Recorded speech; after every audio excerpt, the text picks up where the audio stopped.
morning. Good morning. Wake up. Morning. Morning. Over there. Morning from here. Here. Morning. Start with the lecture. And if you check your email this morning, you already received the homework. The homework is going to be due next Wednesday, and it's covering the material that we're going to finish today, and also some material that we're going to start on Monday. So you'll be able to solve only some of the problems from the homework. So you can start working on those this weekend, and then you can complete the homework by after Monday. So the homework's going to be due on Wednesday. Any questions? If you haven't picked up your exam, you need to go to my office, but the grades should be available on tracks. Okay? And last time what we started discussing was a new distribution, the gamma distribution, which is the one that I'm showing here. And also we talked about the case in which the gamma has a parameter of alpha equal 1.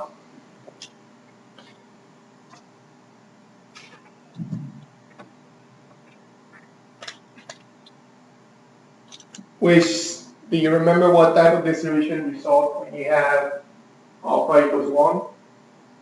It's the exponential, correct? So we started talking about the exponential distribution, and we covered some of the examples for the lecture. And I believe the last thing we discussed was, or we started talking about the memoryless property of the exponential distribution. So we stopped right here. Okay, so what I mentioned was the exponential distribution has a very interesting property, which is the memoryless property, and this property relates to the conditional distribution of the exponential. It basically tells you that when you look at the conditional distribution for your random variable, and this random variable is exponential, the probability of considering that given fact does not affect the final result, which is the probability in terms of parameter T2. And I'm going to show you that with an example. Okay? So keep that in mind. Basically what this property is telling is, doesn't matter what happened before the event that you're trying to describe, in that given probability would not affect the probability of having the next event happening. And let me show you that with this example. So this example is to show you the lack of memory property of the exponential. So we have a random variable x that denotes the time between detection of particles with a counter that is called the jitter counter. So I'm showing right here. And assume that x has an exponential distribution with a mean of 1.4 minutes. So the expectation, again, the expectation of our random variable, which is exponential, is 1.4 minutes. The probability that we detect a particle within 30 seconds of the starting the counter is, you can compute that probability by looking the probability of the random variable, which is exponential, less than 0.5 minutes, which are 30 seconds. So if you know the PDF, you can also find the cumulative distribution of the exponential.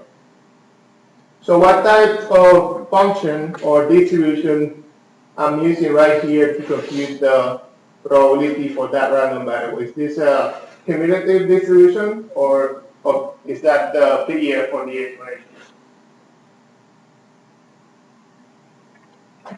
So if you have the PDF of the exponential, we discuss the way it looks.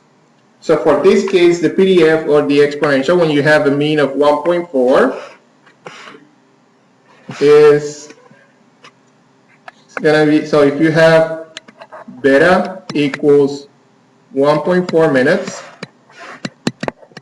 and you know the PDF of the exponential, you can find that the PDF is going to be described as follows: e to the minus x over 1.4. So that will be the PDF of the random variable with mean 1.4 minutes. So that's the PDF for the exponential. So if you integrate this, or if you integrate the PDF of the exponential, you'll find the cumulative distribution of the exponential, which will look like that one, which is going to be 1 minus the exponential of 0.5, which is the value of x. So for the general case, minus 0.5 will be x divided by 1.4. Okay, so we can find this probability again if we solve this PDF. We will look for the probability of from 0 to 0.5. So let me state that here.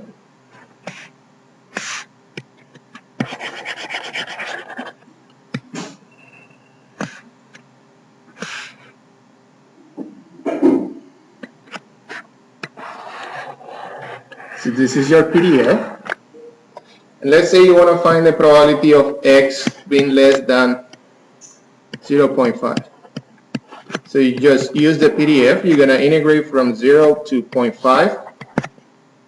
1 over 4 e to the minus x over 1.4 dx.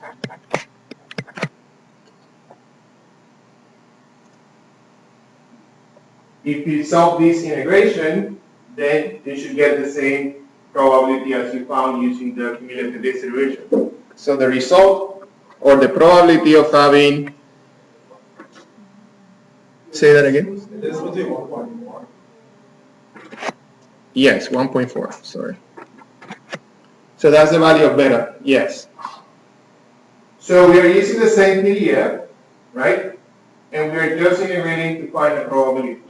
So we're going to find the probability that the next particle arrives within 30 seconds. And that probability will be 0.3.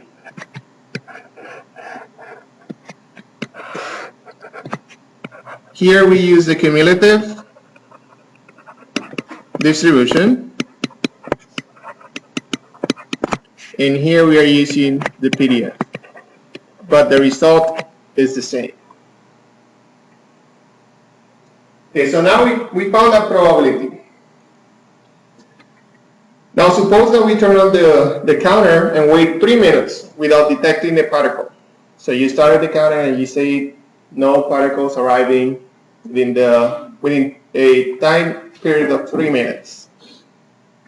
Now I'm asking, what is the probability that a particle is detected in the next 30 seconds? So you already know that in the last 3 minutes there were no arrivals.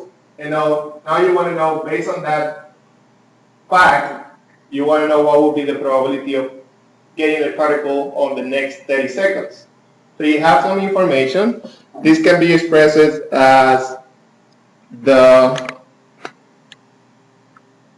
conditional probability. So we can have the probability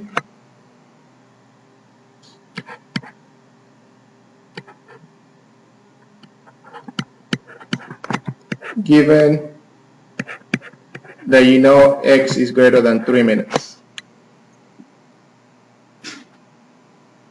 Okay, so we're stating the probability. We know that there were no arrivals on the last 3 minutes, and we want to know, once we know that there were no arrivals on those 3 minutes, what will be the probability of getting an arrival on the next 30 seconds? This will be equal to the probability of that x arriving between 3 and 3.5, given that x is greater than 3.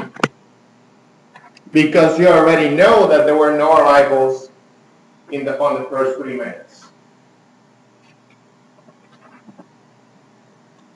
Okay, so if we solve this, we first need to find the probability of x being within 3 and 3.5.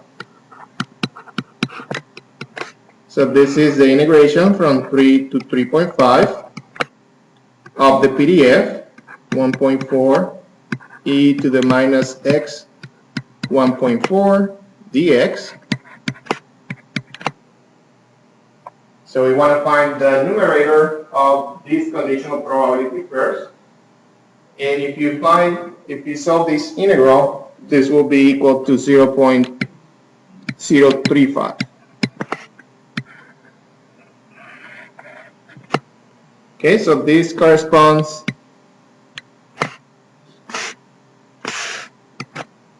to this portion of the conditional probability.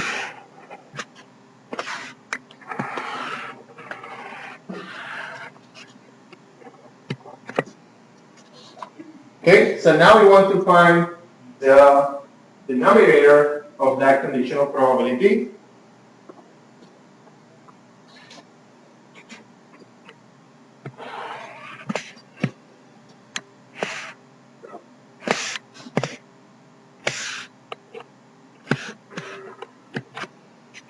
So the probability of x being greater than 3,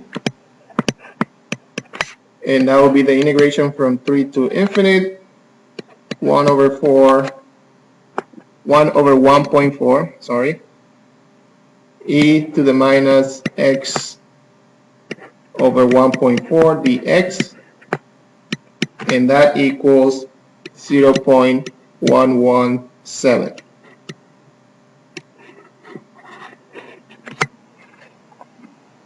So we have the numerator, we have the denominator. So what's next? So we have the probability of 3.5 given the probability of x being greater than 3. This will be equal to 0.035 divided by 0.117, which is equal to 0.3.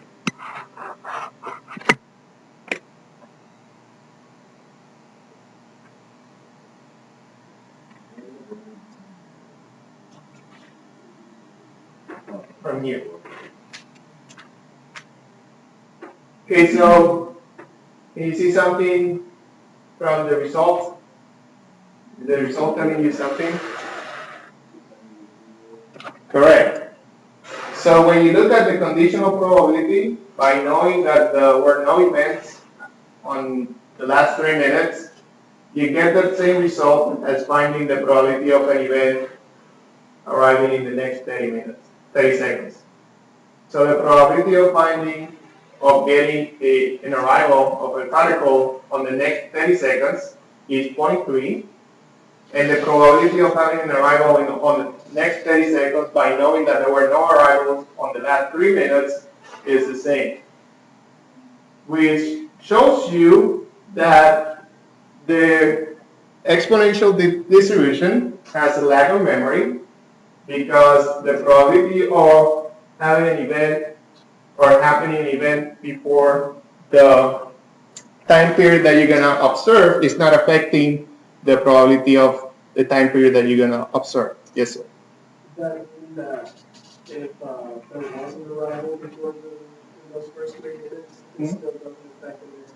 You have to state the probability differently, but it's not going to affect the final result. That's correct. Okay, so that's one of the nicest properties of the exponential distribution. And now I'm going to give you an opportunity to, yes, sir. A fixed probability,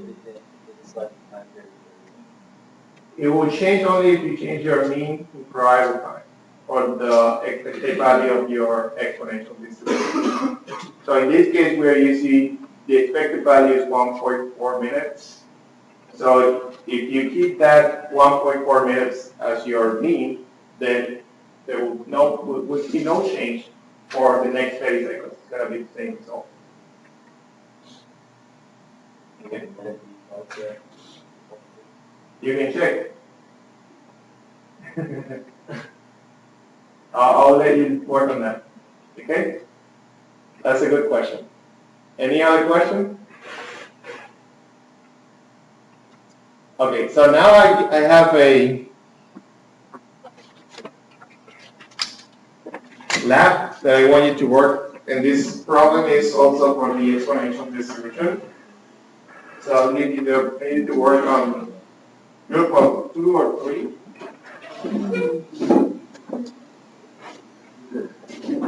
And this is the next problem on the slide. I want you to work on the problem before we discuss the problem.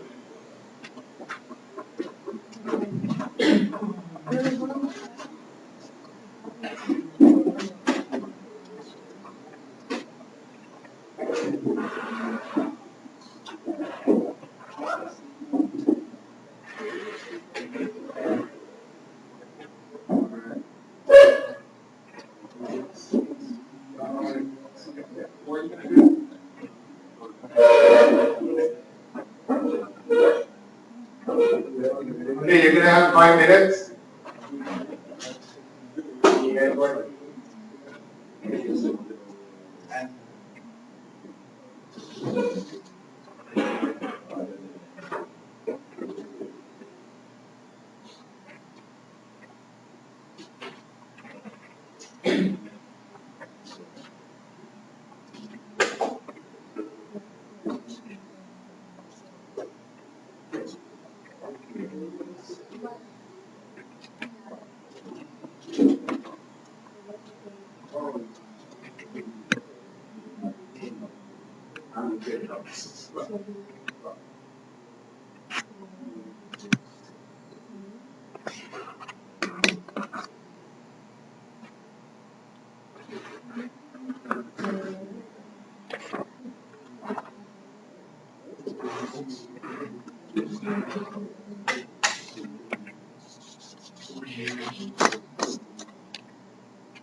What is the probability that the voltage regulator fails during your ownership?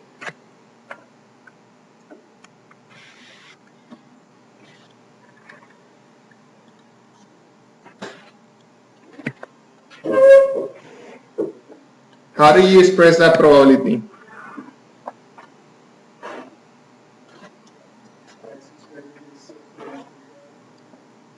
X greater than 6. What else?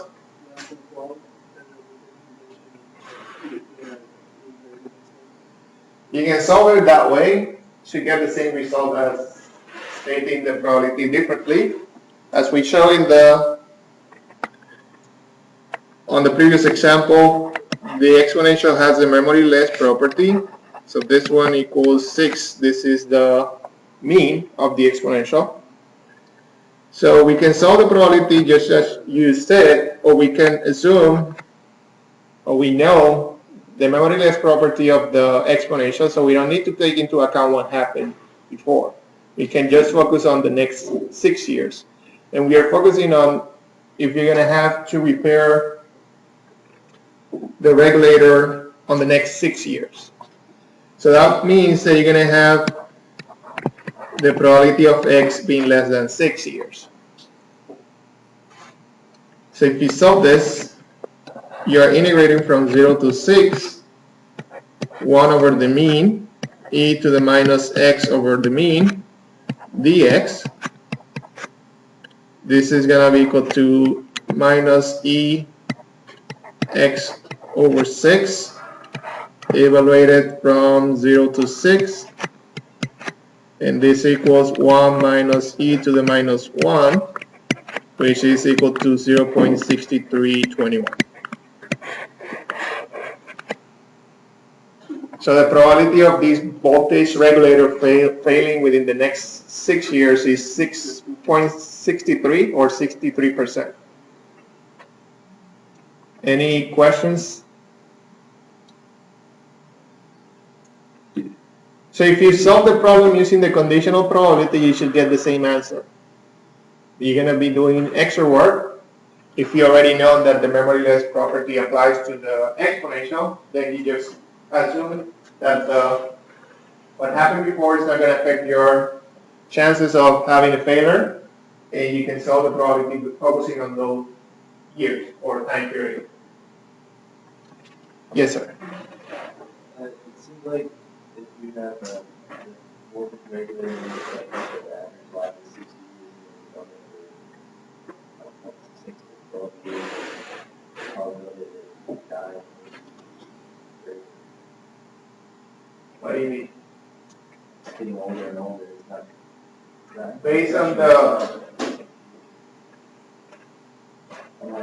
Like part B, you buy a new one. So it has an average of 6 years. Mm-hmm. Yeah, but that's the thing. The way you're modeling this random variable, once you perform the analysis, the histogram based on your data, you fit the distribution, that is telling you that failure random variable follows the exponential. I mean, you can perform the same analysis and you'll get a different distribution. You know what I mean? Maybe that distribution would not have this property, but in this specific case, your data is telling you this random variable is following the exponential, and we know the exponential follows the properties that we just discussed. So in this case, based on the data that we have, this is the right result. Yes, sir. So you have a voltage regulator for like 100 years, and then like, you use this example, you think it'll last 6 years? Could be. Maybe 30. I mean, you know the story about the light bulb? At the beginning, they were using a filament that it would last more than 100 years. But what happened? If you have this light bulb lasting that long, your industry, or if you're selling light bulb, your business is going to go down. So what they started to do was they use different type of filament that will allow the light bulb to fail. So people need to replace it. It's the same story. Yeah, that's what I'm saying. I'm using a different example to tell you why not. I mean, if you reliability of this product is that high that you can have a distribution such as this one fitting your distribution of the data, then that's what the probability is going to be. Again, I'm not saying that all the regulators are going to follow this probability distribution. You know what I'm saying? What I'm saying? If you have a different distribution, then this case will not apply. So we're assuming that all the products will fail, and that's not necessarily true. I mean, if you have a very reliable product and your data is telling you that that product is not going to fail, then the best fit for that product will be maybe the exponential distribution. So it will be based on the data that you have. So it's not like all the voltage regulators will follow, or the failure rate for all the voltage regulators will follow this distribution. Yes, sir. So we're saying 1 minus the probability that it fails during the first 6 years, right? 1 minus the probability. Or less. And I just don't understand how this seems like it's asking us for the probability of after the first 6 years that it fails, but is there a cap on 12 years because that's how long you plan on running it? I don't understand the question. Say it again. Like, so it says fails during your ownership, which would be from 6 to 12 years.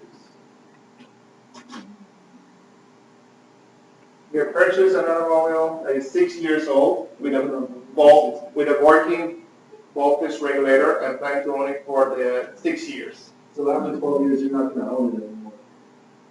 After 6 years, you bought it, yes, you're gonna sell it. So how does this take into account for it being between 6 and 12 years, and then after 12 years, it doesn't matter if it is? I think you're missing so the random variable is telling you the probability of having a failure with a time period. It could be 0, 1 year, 2 years, 3 years, so on. So the random variable is the probability of failure. Okay? So that's the first thing you need to understand. So once we have that random variable defined and we feed the data, get the distribution function from the data that we have after collecting I don't know how many times or how many units, get the data, we feed the distribution, and we get that the exponential is the best fit for that data. So this distribution is the one that we're going to use to predict the next failure. Okay? So the other concept that we learned from the exponential, in that case, that distribution will be the exponential distribution. Okay. So once we know that, we are using the exponential, and we know that the exponential distribution will have the memoryless property, and we show one. And I show you that based on the example. So, knowing that property, you know that if you compute the probability, and you can do that exercise. You can do the exercise, you can take into account the 12-year process, and you can do the same process that we did for the previous exercise. You will find that the probability of failing in the next 6 years will be exactly the same. And it's because the type of distribution that is fitting this random variable. I'm not saying that the exponential will be the only fit for this type of problem. But for this example, the best distribution, and again, I'm assuming that we have a very reliable product based on this result. Okay, which can be true. I mean, if you buy a Toyota or I don't know, any other very reliable product for the car industry, you might get no failure for your voltage regulator for 20, 25 years. I mean, I don't see that not happening. But the thing is, we are assuming that we are fitting that distribution to this random variable, and that distribution has that property. Okay? In this case, that distribution and that probability is telling you that this is a very reliable product. Okay? But again, we are starting with the assumption that this random variable is following this probability distribution. Any other question? Okay. Part B.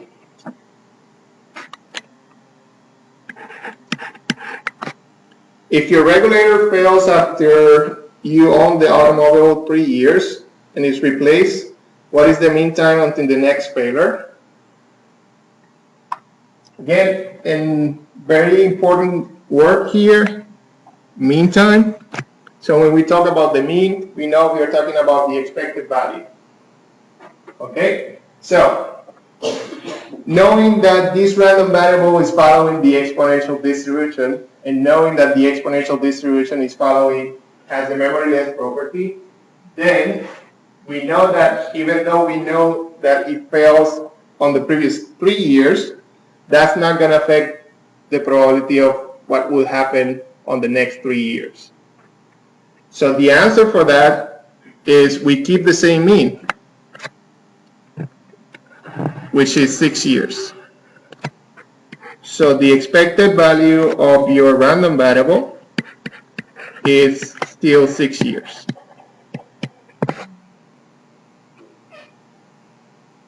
And this is because distribution is memoryless.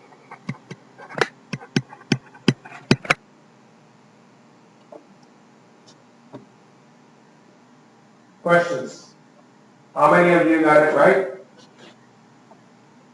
Good. Okay, so again, if you got the answer, you'll get an extra point for your next exam.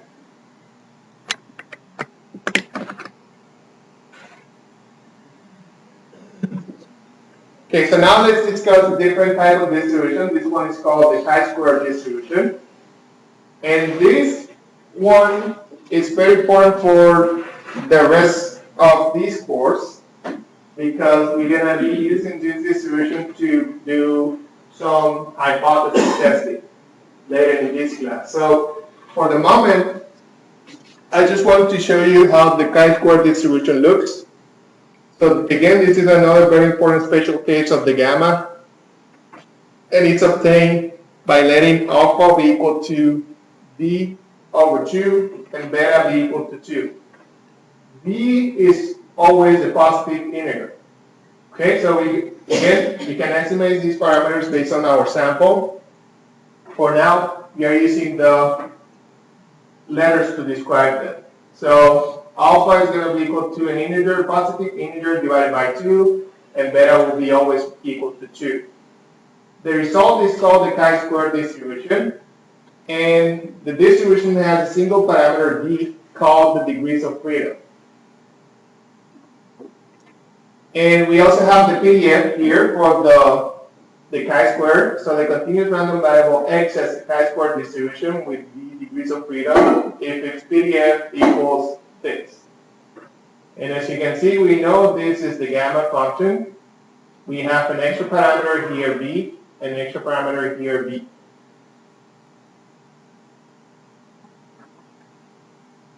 The chi-square distribution plays a vital role in statistical inference. So after this lecture, we're going to move to the statistical inference portion of the class. So again, this distribution will play a very important role for that part of the course. And the chi-square distribution is an important component of the statistical hypothesis testing and estimation.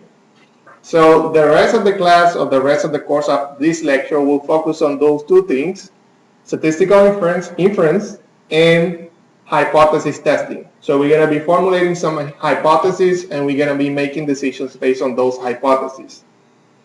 We also have the mean and the variance for the chi-square distribution, which are mu equals that parameter b, and the variance equals 2 times that parameter.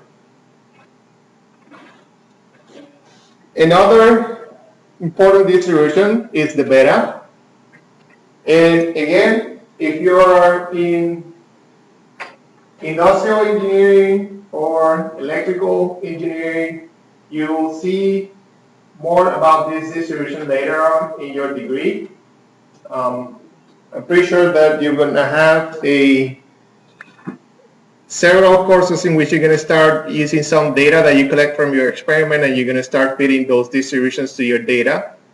So I'm providing you with some description, general description of some of these distributions. And for the purpose of the class, for the chi-square, again, for this portion of the course, you don't need to compute the probabilities. These probabilities are listed on tables, and we're going to use those tables on the next portion of the course. For the beta, I'm just giving you the PDF and also how the distribution looks like. So the beta distribution is an extension of the uniform distribution, which we covered on the first portion of this lecture. Is a beta distribution, and it comes from this beta function. Again, this beta function is very similar to something that we saw earlier, 1 minus x. That looks kind of similar to the binomial, but here this is for the continuous case. And we can compute this integration using this formula. So this is very interesting property for the beta.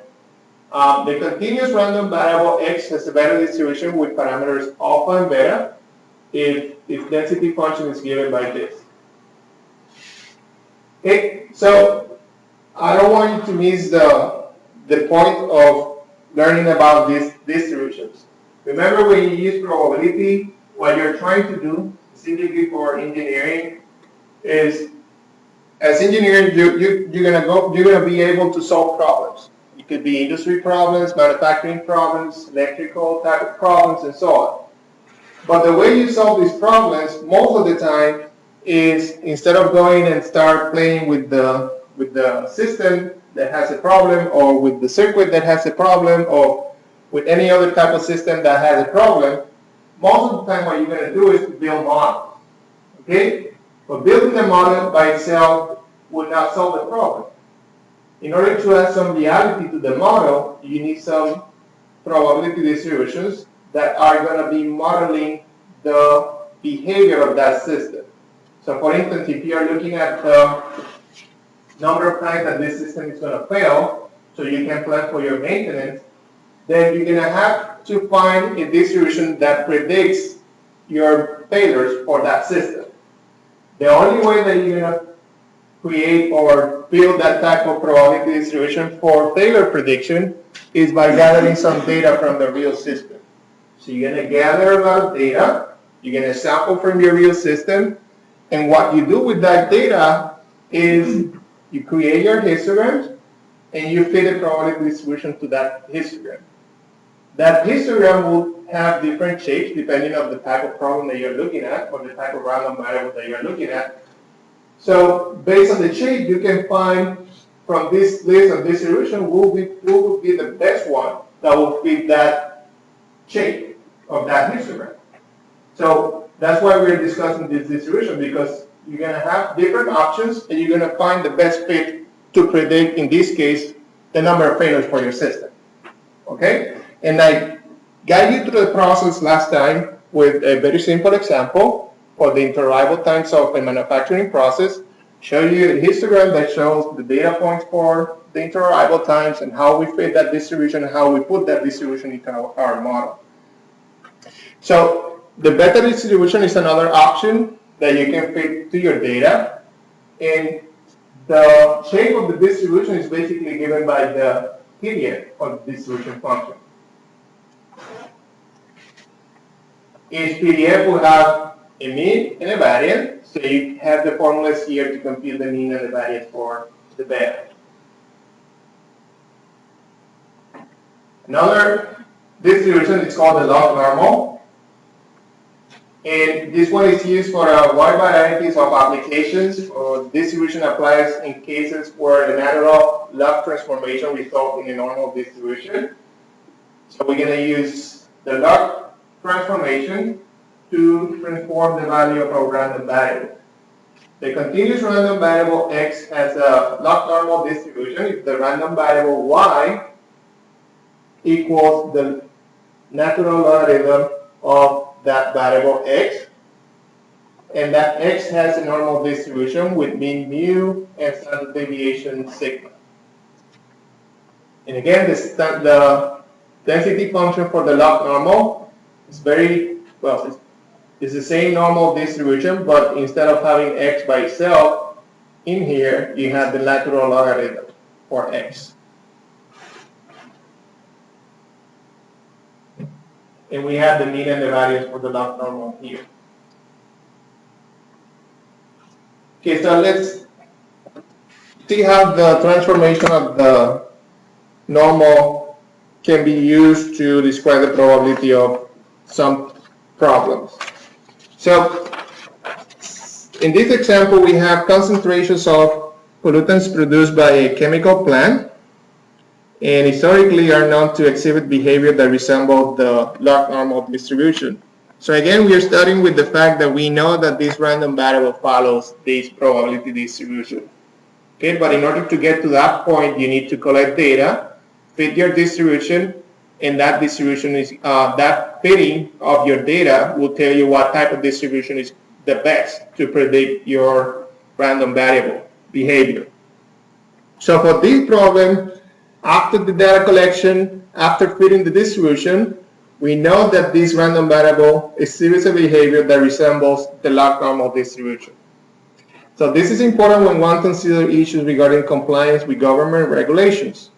Suppose it is assumed that the concentration of a certain pollutant in parts per million has a log-normal distribution with parameters 3.2 and standard deviation equals 1. And the question is, what is the probability that the concentration exceeds 8 parts per million? Okay, so our random variable, let's define our random variable, let x be the random variable of the pollutant concentration.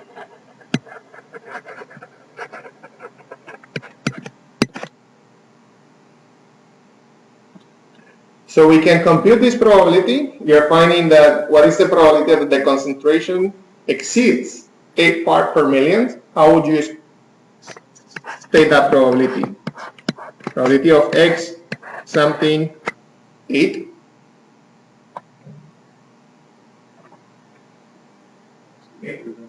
Correct. It's greater because the random variable is describing the pollutant concentration. And the question is, what is the probability that the concentration exceeds 8 parts per million? Exceeds is more than. So it's x being greater than 8. Which can be stated again as the complement 1 minus the probability of x being less than or equal to 8. Since the logarithm or natural logarithm of x has a normal distribution,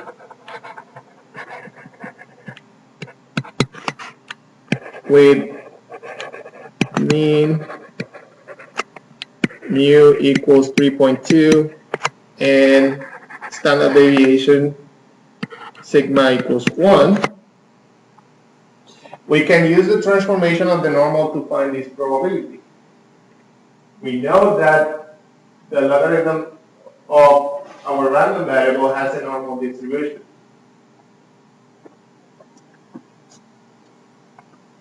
So we can find the probability of x being less than or equal to 8, and that will be equal to the probability of z being less than or equal to the logarithm of our random variable minus mu divided by sigma. So we are using the transformation of the standard normal to find the probability for our random variable that follows a log normal distribution. This probability equals z less than or equal to the logarithm of 8 minus 3.2 divided by 1, and this is the probability of z being less than or equal to minus 1.12. So if you use the tables from the standard normal distribution, you can find that probability. So from table 8.3, that probability should be equal to 0.1314.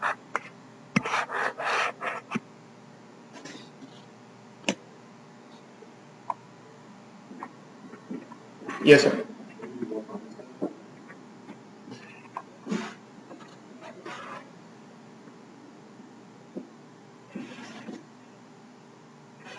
We did here, right? So we have the probability of x being less than or equal to 8. That should be equal to, if you compute this, make sure that this is a, I'm pretty sure this is a positive number. Let me double check.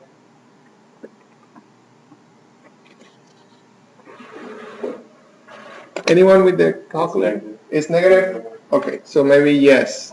Then it should be 1 minus that number. Yes, you're right. I thought this was a positive, so I'm using the complement property.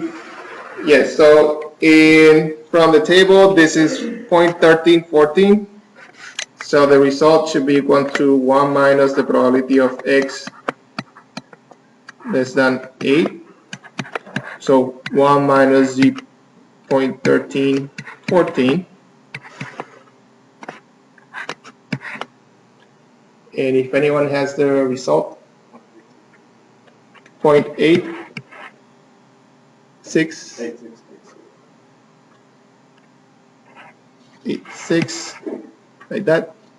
86. Okay.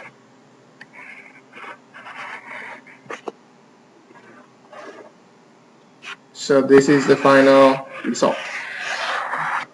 Thank you. Any questions? Maybe that high, the probability.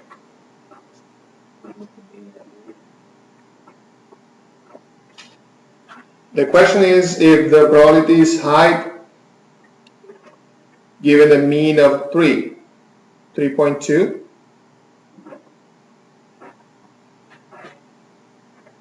Suppose, and the standard deviation is very small.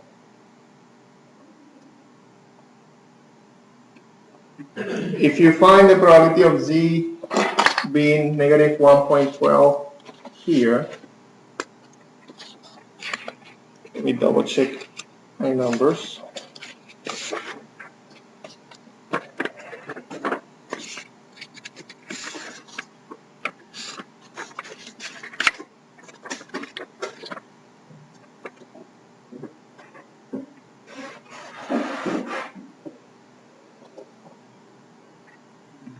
Is 1314 from the table, that's right. This is a Lognormal function. 8 increases.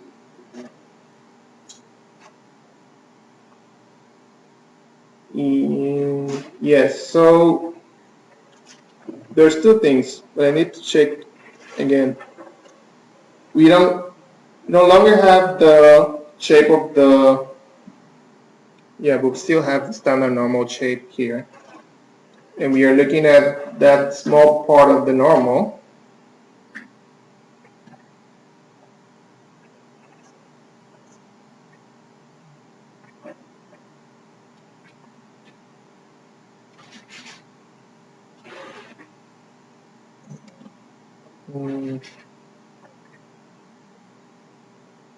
Yeah, it looks high. Looks very high. Any thoughts about it? Is the table value right? Yeah, the table value is right. You can let the logarithmic property. What is the mean in terms of, instead of 3.2 in terms of if you would make that in terms of This mu and this sigma, those are the parameters for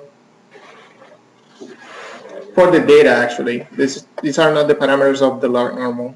These are the parameters from the data. So the data is telling you that the mean concentration is 3.2. But what is important here is the shape. So I don't recall the exact shape of the log normal. We know that the normal distribution looks like this. But if we look at the log normal, then that probability looks very small. To the normal distribution, that probability is very small. But I believe for the log normal, we have a larger portion here.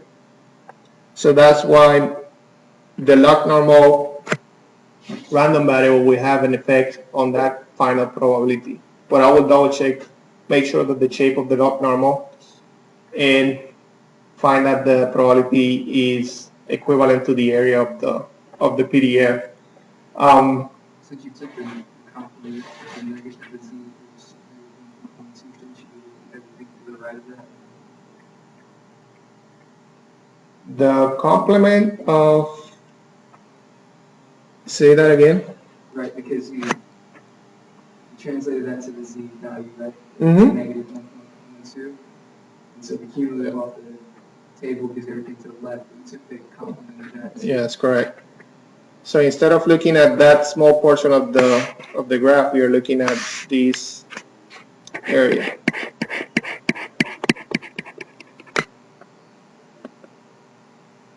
But those are very good questions. So based on the shape of distribution, the probability makes sense because we are looking at that large portion of the PDF.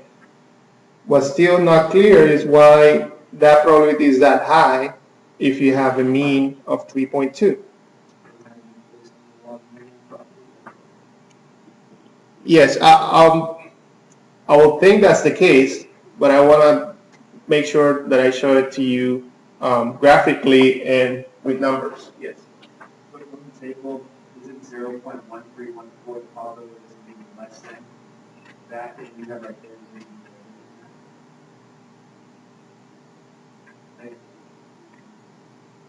Say that again. so shouldn't the answer just be This? yeah. Well, we are looking at the probability of x being greater than 8. So that's equal to 1 minus the probability of x. I'm saying like you have okay, so 0.1314 according to the table is being less than or equal to that number. To this number. Yeah. Yes. So shouldn't it be the opposite? Then trying to say like what was you trying to get 0.8686 and then equal minus.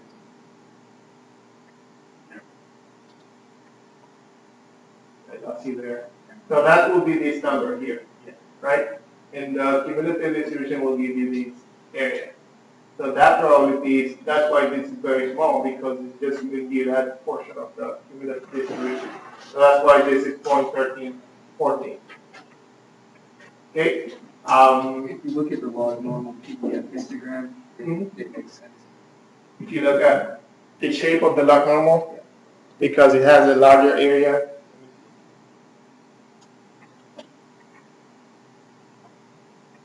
Yes. So that's what I thought. So if you, again, we know you're thinking about numbers, but what you need to remember here is that we are looking at random variables, and these random variables are coming from the shape that you're observing from your data. So your data is telling you something. The shape of the Lognormal will look like this, based on what I observed.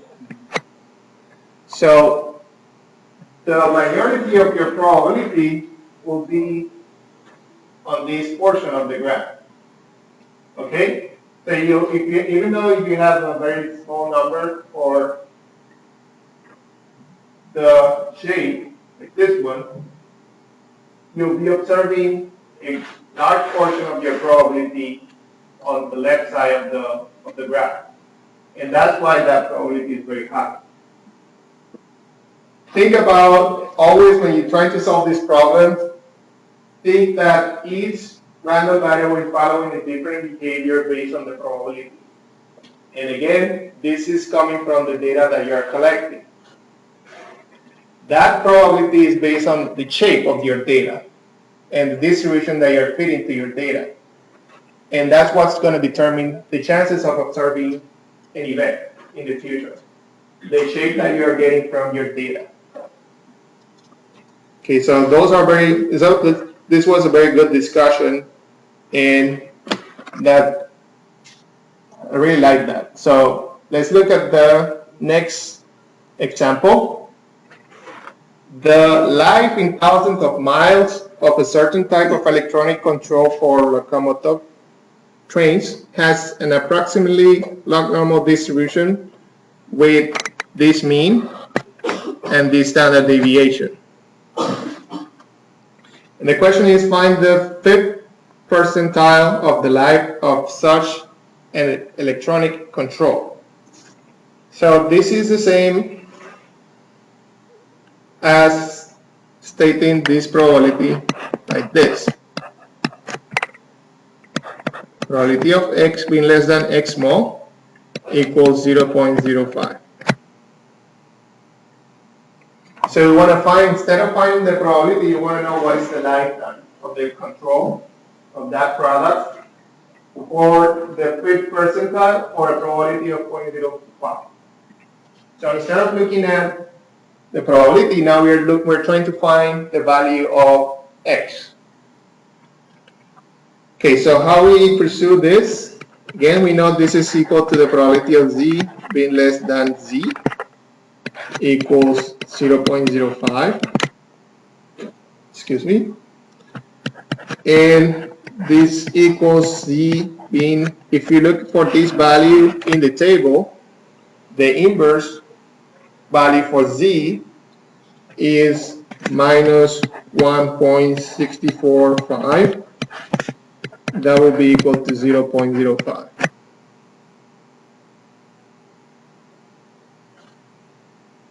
Any questions how to find that number?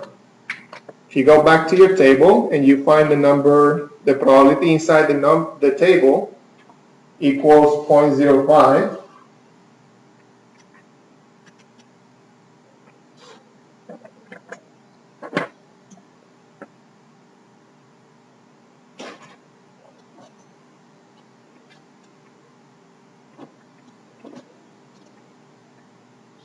that number will be negative 1.645. So it's going to be between 0.04 and 0.05. Between minus 1.64 and minus 1.65. Now, we know that this probability equals the logarithm x minus mu divided by sigma. This will be equal to 1.645. So we can solve for x.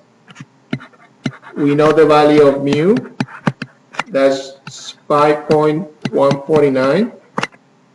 And we know the value of sigma, 0.737, 1.645. And if you solve for x, that value is 51.26. Meaning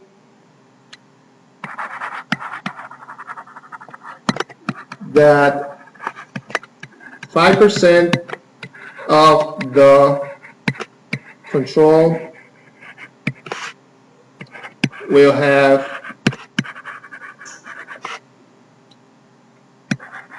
a lifetime less than 51.265 miles.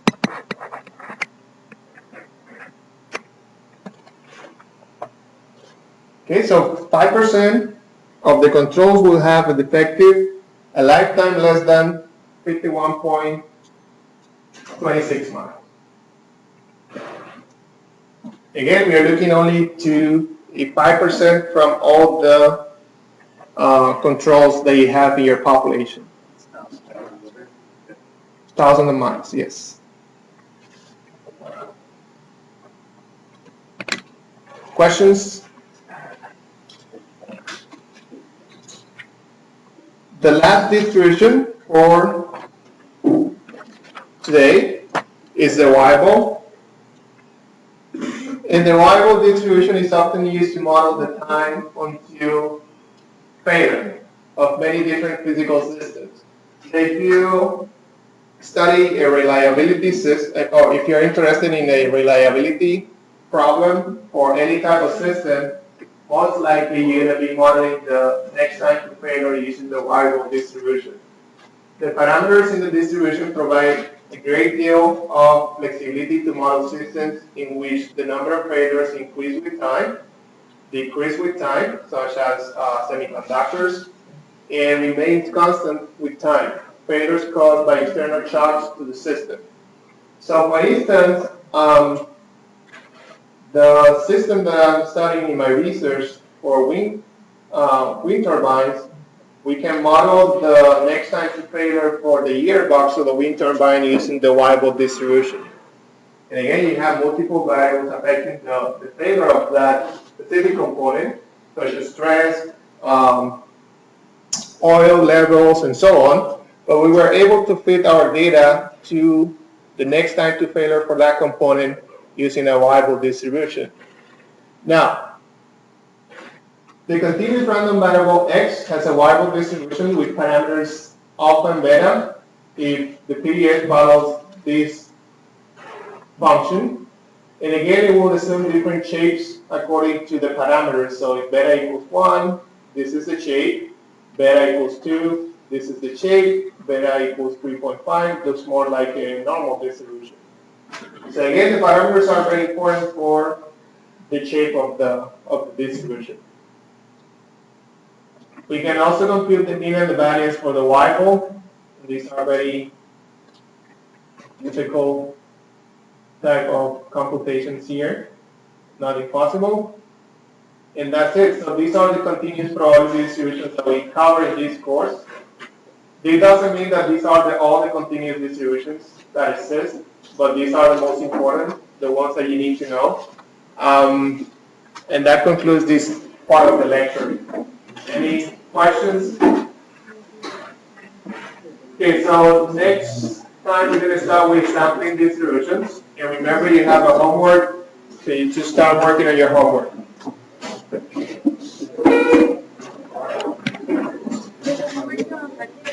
Wednesday.